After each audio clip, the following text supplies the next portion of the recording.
Soy Susana Concha Valle, elaboradora de queso de Gamoneu del Valle, de la quesería La Casina de Cebia, ubicada en el pueblo de Cebia, localidad de Cangas de Onís.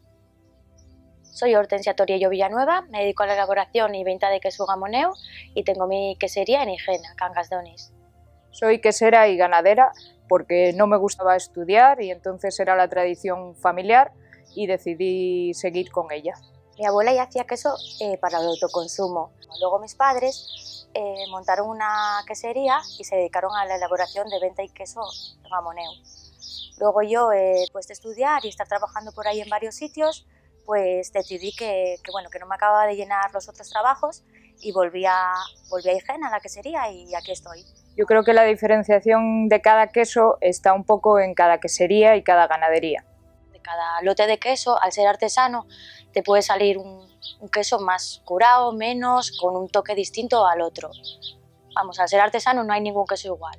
El proceso de elaboración del queso Gamoneu es muy trabajoso. Mezclando la leche de vaca y cabra, lo calentamos, le añadimos el cuajo y los fermentos. Se corta la cuajada, se moldea el queso. Al día siguiente salamos, después se ahuma y después se lleva a la cueva donde termina su maduración. Vamos, el queso lleva todo el día. Mis quesos se distinguen porque en la etiqueta aparece una casa, la Casina de Cebia, al fondo lleva la Peñemanil y los quesos pueden ser entre 500 gramos y 3 kilos. Pues mi queso lleva en la etiqueta una vaca casina y los tamaños son el mini, que son 600 gramos, el de 2 kilos y tengo uno de 3 kilos también.